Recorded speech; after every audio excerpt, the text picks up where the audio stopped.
When it comes to winning in fantasy, it's all about upside. You need those players who can go off for huge point totals.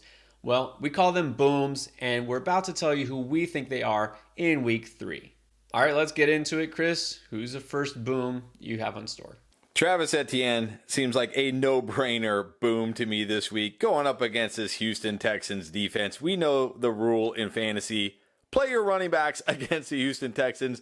And when your running back is as talented as Travis Etienne, you have to get him in your lineups no matter what. I know he disappointed you in week 2, 12 carries, 40 yards, but he was good in week 1, and we know he is a good runner. He's an explosive runner. Against his Houston defense, I expect multiple long runs, multiple runs of over 20 yards, massive touchdown upside this week. Look at what Zach Moss just did to this defense in week 2. 18 carries for 88 yards. Zach Moss, who's he's okay, but he's nothing special. Travis Etienne, a much better player than Zach Moss. I think this whole Jaguars offense has a bounce back week this week, but especially Travis Etienne in this matchup against Houston, ready to smash, potentially put up a top 5 running back week this week. You've got to start him, and you've also got to take higher on his line on underdog. I talked about him in the start sit video. Loved his line earlier in the week when it was like 65 yards or 67, whatever it was. I still love his line at 68.5 yards right now. I think he smashes this 100-yard game, at least 1 touchdown this week. Travis Etienne going to win people their matchups in week 3. Explosive runner who's got that ability and could get enough touches to have a huge game. I'm thinking of a guy who hasn't done it yet, and I'm thinking this might be the week for Jahmyr Gibbs. Now, let's get this out of the way first. Yeah, David Montgomery is hurt, probably not going to play. So you think, well, of course he's going to get more touches. But that's not even it for me, because you know what realistically we're going to see. We're going to see Craig Reynolds or some other running back come in and just take those touches. Jahmyr Gibbs will not get 25 plus carries, right? It's just not going to happen. Maybe it doesn't happen at all this year. That's just not how Dan Campbell operates. But we know Jahmyr Gibbs is a type of runner who doesn't need a lot of volume. We saw some of that explosiveness. We've seen flashes. We've seen a little bit here and there. We've seen glimpses of it. But he is going to get an uptick in touches. I mean, that much should be clear. And I'm not scared of the defense he's playing. That's Atlanta. Detroit is at home. We know this offense really performs better under Jared Goff when they are at home. Atlanta has been a team that's been able to be kind of a front runner and slow the tempo down. Look, I think this Detroit offense will force them to pick up the pace. I think Detroit will get out to a lead. They will be able to run the ball more. And Gibbs, again, is a guy who's got that explosive ability. I think we finally see it here against an Atlanta defense that hasn't been terrible, but still isn't great. So I'm going to go with Gibbs having his first real breakout of the season of his NFL career in week 3. All right, who else are you feeling this week? You know, I wasn't feeling Mike Evans this draft season, but so far I've taken the L on Mike Evans, and I think I'm going to take the L again in week 3. Never did I think the Tampa Bay Buccaneers against the Philadelphia Eagles would be a Mike Evans smash spot. But this is a Mike Evans smash spot because the Eagles are one of only 3 teams that have given up over 300 passing yards each of the first 2 games. Their secondary is beat up right now. They're much better against the run than the pass. And the Tampa Bay Buccaneers have been letting Baker Mayfield sling it, and that has been good for Mike Evans so far. He's had 2 really good matchups to start the season. He's been great. He gets another great matchup. You look at Philadelphia, you think, oh, tough defense, but it's not. Not against the pass. They've been terrible against the pass. The Buccaneers are at home. I think they're going to let Baker Mayfield sling it more. They're not going to be able to run the ball this week against Philadelphia.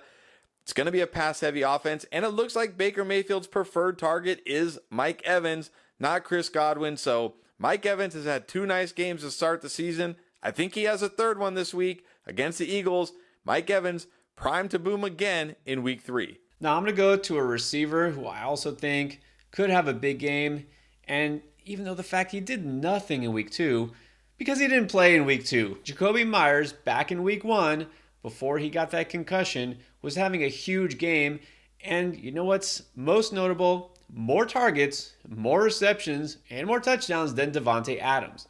Now, Devontae Adams, still plenty good. Jimmy G is throwing to Devontae Adams almost at the same rate that Derek Carr was. Right now, Devontae Adams is first in the league in first read targets, meaning he's going to him. You know where Jacoby Myers lands after that one game? He's fourth in the league in first read targets. This offense, basically, the passing game consists of two players, and it's those two guys. Hunter Renfrow is an afterthought. He's got one catch over 2 games. There is nobody else even getting targeted at all. So Jacoby Myers, as soon as he steps back on the field in week 3, which it looks like he will, he's going to go back to being a target hog along with Devontae Adams. 2 touchdowns, got 2 end zone targets in that game. So it's not just quantity even, it's quality of targets. So Jacoby Myers looks like he could smash again. It wasn't even a good matchup in week 1 against Denver. Now he gets Pittsburgh, which is a decent but not intimidating defense. And look, the way Josh Jacobs has been running, this team is going to have to live and die by that passing game, it looks like. But look, Jacoby Myers, I think will have another nice game. So if I have him, I'm putting him in my lineup. All right, let's keep going. Who else do you think is going to go off? Well, last week you picked Jordan Addison as a boom and he came through. I'm picking him this week, and I think he's going to come through because he gets the Chargers. I mentioned the Eagles are one of 3 teams that have given up over 300 passing yards each of the first 2 games. The other one is the Chargers, and now they're going on the road in Minnesota against Kirk Cousins and this offense. The Vikings going under 300 passing yards would be one of the most shocking results of the week in week 3. This Chargers defense looks terrible. They can't stop the pass. Gave up over 200 yards to Tyreek Hill in week 1. Last week, made Ryan Tannehill look like a kind of decent quarterback. This defense can't stop anybody through the air. Look, Justin Jefferson might go for 300 yards by himself this week, but there's enough here for Addison. This guy has looked fantastic so far through his first 2 games. I think this game could be his best game yet. Jordan Addison, to me, I'm not going to say he's a complete must start, but you'd have to have some really good options to keep Jordan Addison on your bench this week. I think he's going to have a huge game this week, his biggest game of his career so far, his short career, but still, this is a guy I have to get in my lineups everywhere in week 3. All right, well, I'm going to go now with a guy that I really haven't had in lineups anywhere. Honestly, didn't draft a lot of Isaiah Pacheco. It's hard for me to even come around to say this, that he's a must start. I think he's going to smash in week 3. I have trust issues with this Chiefs backfield, and there's good reasons for that. We never know who the guy is. We're starting to get a good sense that maybe it is going to be Pacheco for sure because CEH, I mean, let's face it, he's just not that good. And he barely touched the ball this past week. Jared McKinnon also. These guys each got 1 carry. Pacheco not just dominating the touches in week 2, but also looked really good, far superior to those other options. I mean, average 5.8 yards per carry, 70 yards on only 12 attempts. And so with Pacheco, you know that explosive ability is there. Like maybe he's not going to get the most volume, but I think that even with, let's say, 15 touches against this Bears defense, I think he can come through. I mean, look, the Chiefs have had some issues with the passing game. It just hasn't looked where it needs to be. Maybe in this game, they can afford to run the ball more. Pacheco, with the touches he gets, they can go off. Chicago has been, among other things, really bad at. They've been the 3rd worst so far against running backs in the first 2 weeks. And look, even if Pacheco doesn't have a monster game, I'm very confident that he can at least match what he did last week. Right now, his line on underdog for higher lower is 52.5 yards rushing. I'm feeling really good about that. I'm definitely taking that. Look, you combine that pick with the Etienne pick from earlier, you can triple your money just like that. Don't forget, if you're new to Underdog, make sure you sign up and use promo code ENDGAME so you can get a 100% deposit match up to $100. All right, who else you got in mind for week 3? Yeah, I just talked about Jordan Addison, but I think you also have to start Kirk Cousins this week. He's thrown for at least 340 yards in each of the first 2 games, and now he's at home against the Chargers. He's going to go well over 300 yards in this game. This game is going to be an absolute shootout because neither team can play defense, and both teams have great offenses. This is exactly what you want in fantasy. This is what we wish every fantasy game would be, right? No defense, all offense. We get it in this game this week, and he's at home.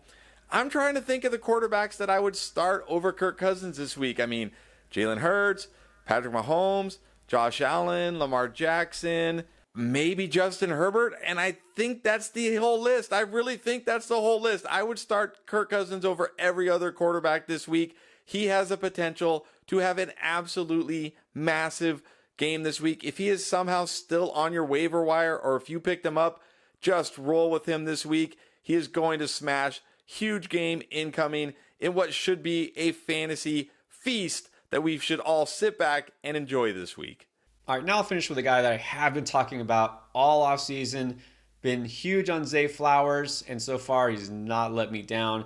I'm going to be even bigger on him this week. I think he's just a must start no matter what, because the Ravens back at home. They're facing the Colts. The Colts look as, I guess, impressive as they've been keeping it competitive, actually winning a game. Not so impressive stopping wide receivers so far. Look, Zay Flowers has already asserted himself as the number one target in that offense. Even with Mark Andrews coming back in week 2, Flowers was still the guy.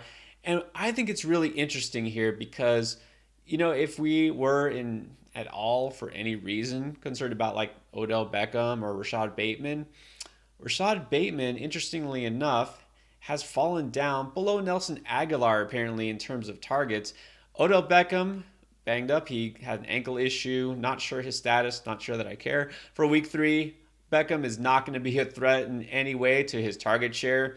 But when Beckham did go out, it was Aguilar who stepped up. Bateman just seems to be more and more of an afterthought here. Flowers is clearly going to be the first target on most of these reads. This team is going to have to throw the ball more without J.K. Dobbins. They'll be able to throw the ball with, Indianapolis on the schedule here.